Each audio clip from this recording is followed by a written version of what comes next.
Ya, kalau nggak ada kita lanjutkan eh, ke penulisan dan sistematika skripsi, tesis, dan disertasi. Prinsipnya sama ya. Skripsi sekarang dulu agak beda ya. Sekarang sama, hampir sama lah. Skripsi, tesis, dan disertasi. Makanya kalau Anda bisa nulis skripsi dengan baik, membuat tesis tidak sulit. Apalagi skripsi dengan tesis sama SKS-nya 6 SKS. Kalau Anda bisa nulis tesis dengan baik, menulis disertasi pun relatif mudah. Hanya SKS-nya lebih tinggi, disertasi 30 SKS, tesis 6 SKS. Nah, kenapa lebih tinggi? Karena analisis, interpretasi, studi pustakanya akan lebih banyak.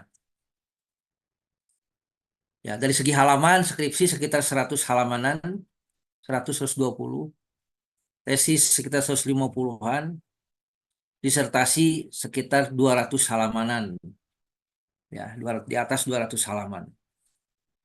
Kenapa lebih panjang? Ya, tadi analisis pustaka lebih banyak, analisis data dan interpretasi data lebih banyak. Nah, itu yang membedakannya. Prinsip dasarnya sama seperti rumah tipe 21 dengan 36 dengan tipe 45 tidak jauh berbeda. Bedanya hanya sedikit.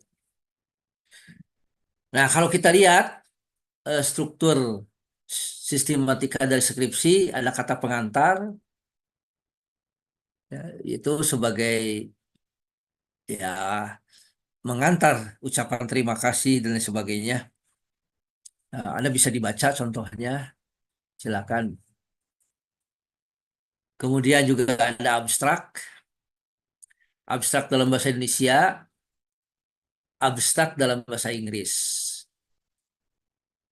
Biasanya 1,5 spasi kalau S1, S2, S3 1 spasi. Jumlah kata sekitar 250 kata. Nggak usah banyak abstrak itu. Abstrak dalam bahasa Inggris tulisannya miring. Abstrak dalam bahasa Indonesia biasa. Apa yang harus diisi dengan dalam abstrak? Semacam ringkasan tapi bukan ringkasan. Gitu. Masalahnya apa? Teorinya apa? Metodenya apa? Temuannya apa? Nah, itu ada 4 hal dalam abstrak itu.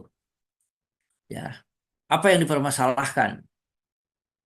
Kemudian teori apa yang dipakai?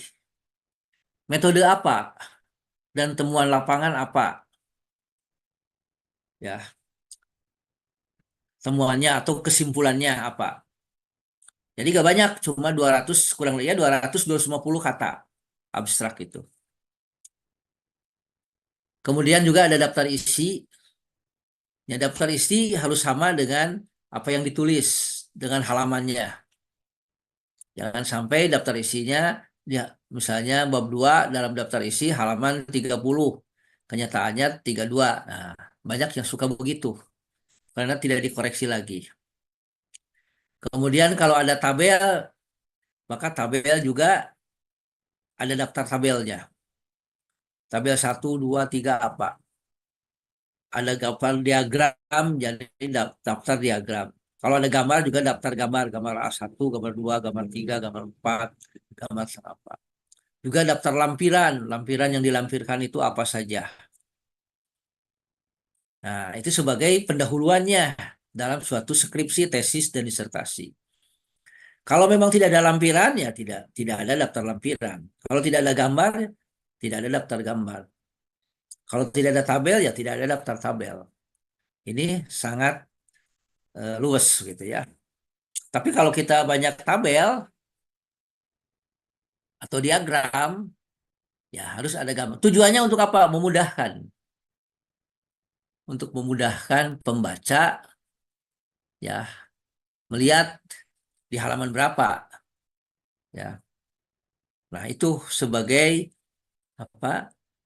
Sebelum ke substansi bab 1 ya. Nah, di akhir nanti nah,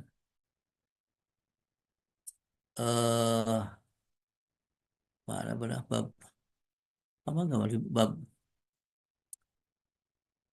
di akhir ya ada lampiran ala sipi riwayat hidup, ada daftar pustaka, ada lampiran, setelah daftar pustaka ada lampiran. Kalau memang ada lampiran tentang undang-undang, tentang kuesioner, terusnya juga riwayat hidup CV kurikulum vitae disimpannya di akhir bukan di awal. Kalau abstrak di awal.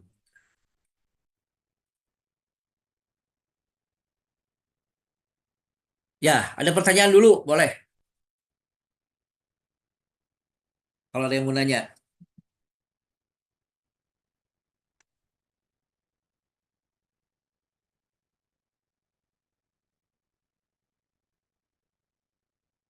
Nah, kemudian bab satu berisi pendahuluan. Di dalam pendahuluan itu ada latar belakang riset, dulu namanya penelitian, latar belakang penelitian. Ada perumusan masalah, ada maksud dan tujuan penelitian, ada kegunaan penelitian. Itu dalam bab satu.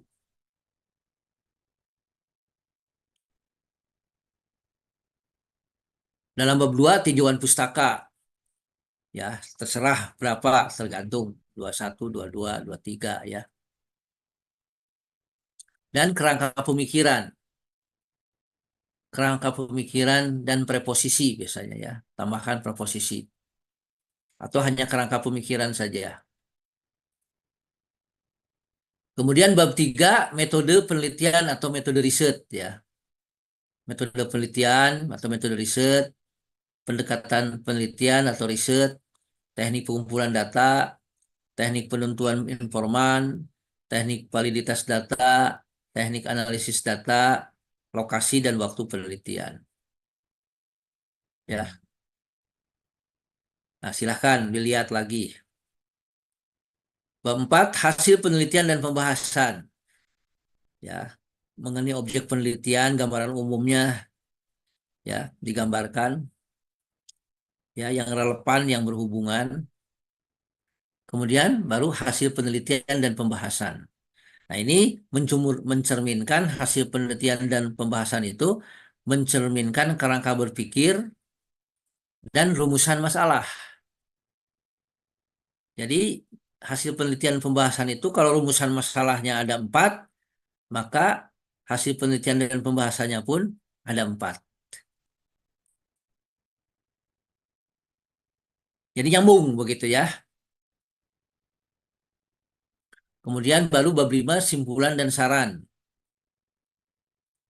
Simpulan, saran. Saran itu ada 2, saran praktis dan saran akademik.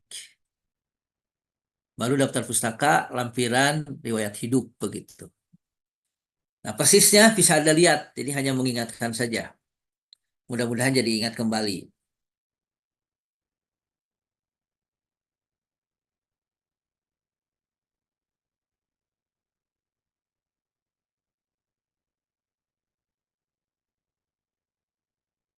Nah, sekarang ke latar belakang. Apa yang harus ada di dalam latar belakang penelitian atau dalam latar belakang riset? Ya. Jadi latar belakang penelitian atau latar belakang riset pada prinsipnya tiada lain merupakan deskripsi mengenai minat dan gagasan peneliti. Nah, gagasan peneliti tentang gejala, ya.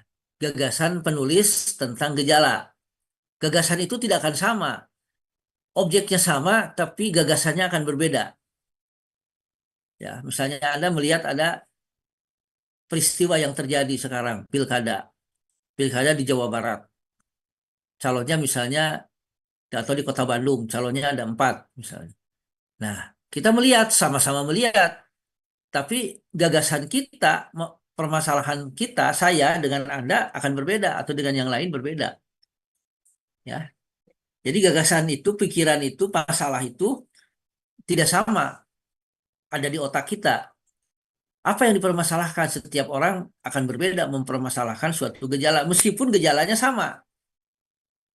Ya, jadi disinilah ya kita mencoba mendeskripsikan mengenai minat dan gagasan peneliti tentang gejala itu apa. Ya silahkan, itu ada keleluasan kebebasan. Jadi semua hal bisa jadi masalah, bisa dipermasalahkan semua hal. Ya, kenapa topik atau tema atau masalah itu perlu diungkapkan atau diangkat ke permukaan? Apa alasannya bahwa topik masalah itu penting diungkapkan? Tentunya alasan ini harus objektif dan logis, bisa dimengerti oleh akal sehat. Ya, kita melihat kenyataan-kenyataan yang ada, gejala yang ada. Nah, kita gambarkan dan kita mencoba mempermasalahkan, bertanya kenapa, mengapa, bagaimana. Begitu. Tiap orang akan berbeda. Nah, itu sebagai catatannya. Memang haknya ya gak ada masalah. Mungkin si A tidak mempermasalahkan, dianggap wajar-wajar aja yang begitu. Tapi si B, oh ini masalah bagi saya. Bagi yang lain tidak masalah, boleh-boleh saja. Tidak jadi masalah. Ya, yang disebut masalah itu biasanya adalah gejala sosial yang tampak ke permukaan yang mengganggu atau menjadi perhatian umum sehingga perlu diketahui sebab-sebabnya serta dicarikan alternatif pemecahan atau obatnya, ya. Jadi masalah yang patut untuk diteliti itu apabila antara seharusnya dengan kenyataan terjadi kesenjangan, tidak sesuai, sehingga mengganggu kepentingan dan perhatian umum atau publik. Misalnya kenakalan remaja. Nah, ini menunjukkan umum. Artinya kenakalan itu telah umum, ya, berlaku di kalangan masyarakat, di kalangan anak-anak remaja. Bukan kenakalan si John, anak si John Tower, bukan. Tapi memang sudah meresahkan. Nah, itu bisa dipermasalahkan bagi seseorang. Tapi mungkin aja tidak jadi masalah. Bagi orang lain tidak tertarik, ya silahkan. Boleh-boleh saja. Contoh lain misalnya, WNI keturunan cenderung rendah tingkat partisipasinya misalnya dalam pembangunan. Ada seseorang memperhatikan, kenapa? Tapi ada orang lain ya acuh aja, ya biarin aja. Orang lain tidak memperhatikan. Tapi kita mengamati, kita banyak tetangga. Tetangga kita WNI keturunan. Cenderung yang rendah tingkat partisipasinya. Pada malas, ya, dalam pembangunan. Khususnya pembangunan di tingkat kelurahan atau di tingkat desa misalnya. Ya, contoh lagi, pada umumnya kemampuan anggota DPRD rendah dalam menjalankan fungsinya anggota DPRD tersebut, terutama dalam membuat anggaran dan merancang peraturan daerah misalnya. Sehingga kita muncul pertanyaan faktor apa saja yang menyebabkan hal yang demikian itu. Kok bisa terjadi? Padahal itu pilihan rakyat misalnya. Dan seterusnya. Apakah status sosial dan ekonomi berkaitan erat dengan kemampuan anggota DPRD dalam menjalankan fungsinya? Banyak kemungkinan pertanyaan-pertanyaannya. Ya, tiap orang akan berbeda, ya silahkan. Ya, silahkan.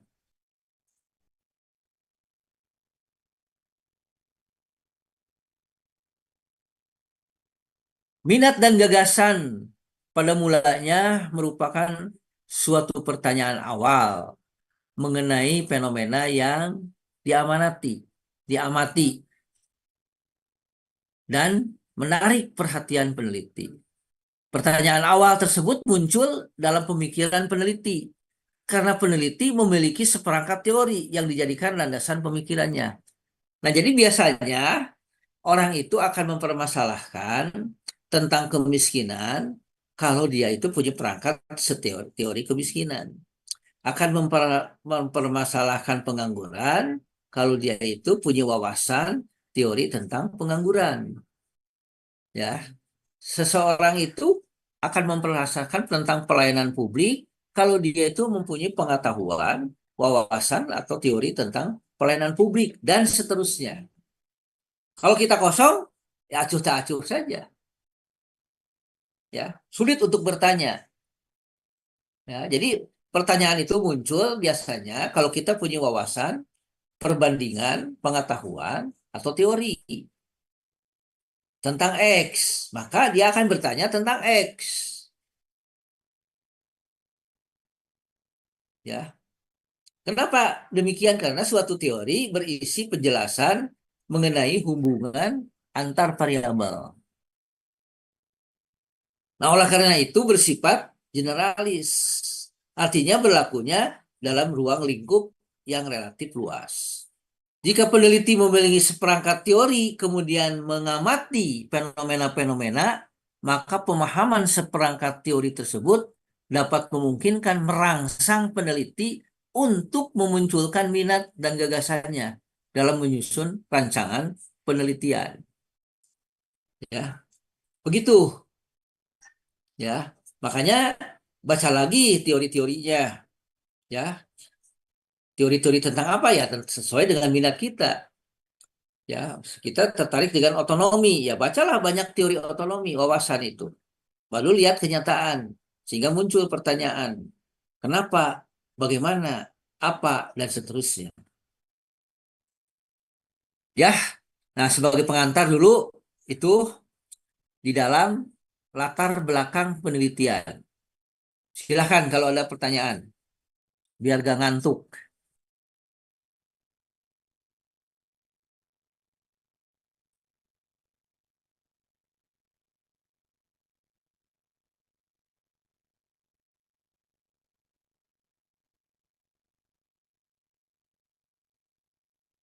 Ya, kan saya sudah tugaskan baca skripsi ya. Silahkan baca, mungkin yakin akan banyak pertanyaan, baik mengenai substansi, mengenai sistematika, teknis, penulisan, dan lain sebagainya. Atau metodologi, boleh tanyakan. Izin bertanya Pak. Ya, Baik, terima kasih atas kesempatannya.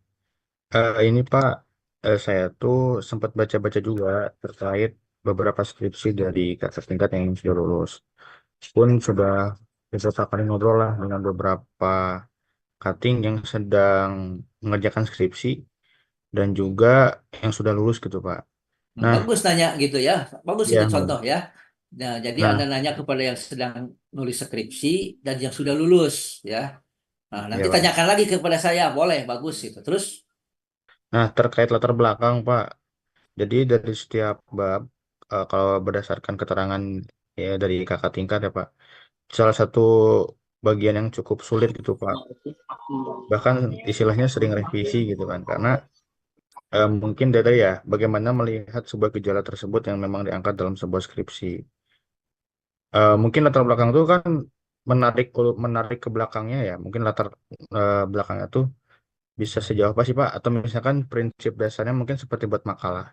Cuman dalam hal ini saya mau nanya Pak, jadi dalam dalam menyusun latar belakang gitu Pak. Apa sih tips and triknya gitu Pak? Atau misalkan ya eh, cara mudahnya gitu Pak istilahnya. Karena mungkin dalam menyusun latar belakang biasanya ada yang terlalu jauh menarik ke belakangnya, ada yang terlalu dekat atau bahkan ada yang ya, hampir konteks gitu. Biasanya di situ Pak. hmm, Masih Pak ya, bisa disifat. ya, memang betul. Ya, jadi makanya nulis khususnya bab satu itu tidak sekaligus bimbingan itu bisa bolak-balik begitu ya. Nyusun bab satu itu bisa bolak-balik begitu. Makanya diawali dengan mata kuliah rancangan penelitian itu supaya lebih memudahkan, tidak terlalu asing ya.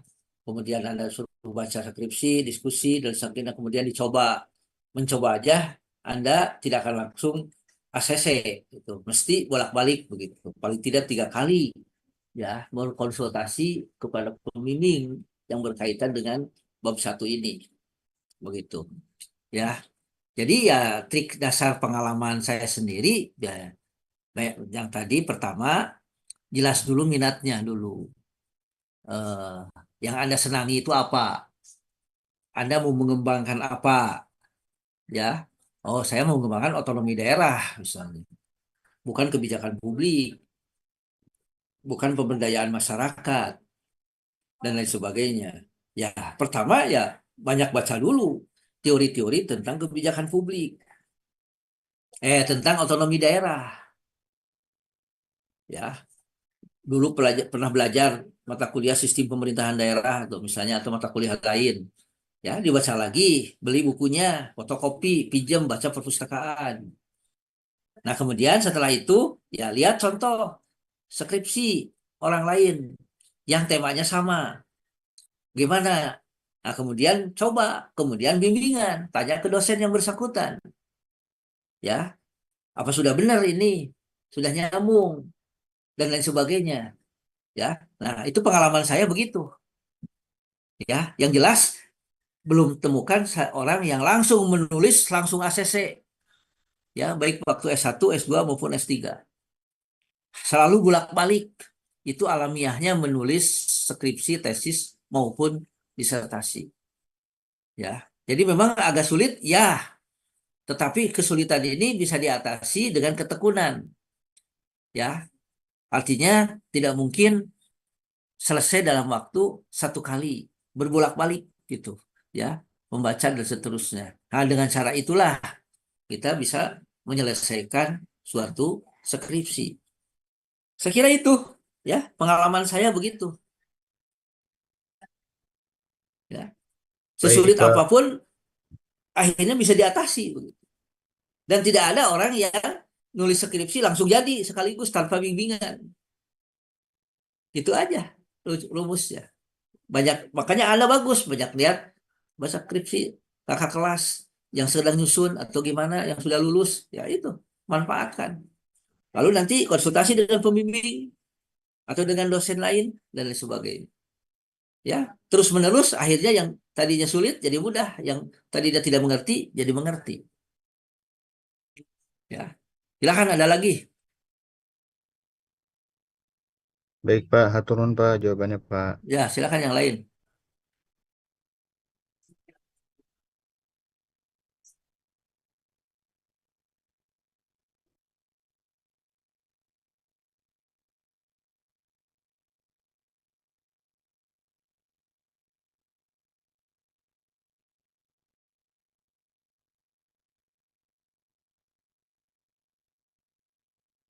Ada yang lain silakan.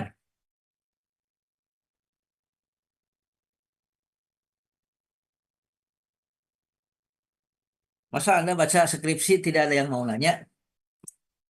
Itu suatu pengalaman saya gak mungkin. Kalau Anda baca skripsi minimal 3, tidak ada pertanyaan, tidak mustahil itu. Pasti ada pertanyaan. Minimal nanyain titik koma gitu.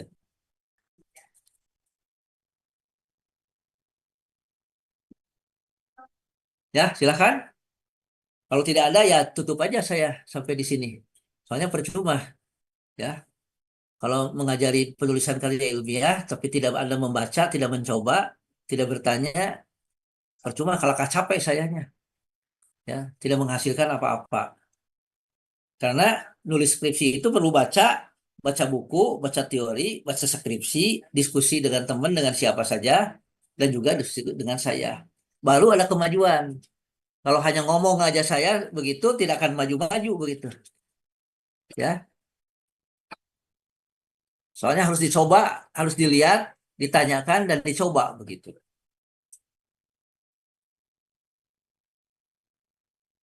Gimana? Gak ada? Kalau gak ada sampai di sini aja cukup sekira. Ya, jadi silakan pelajari lagi buku pedomannya, ya, contoh, kemudian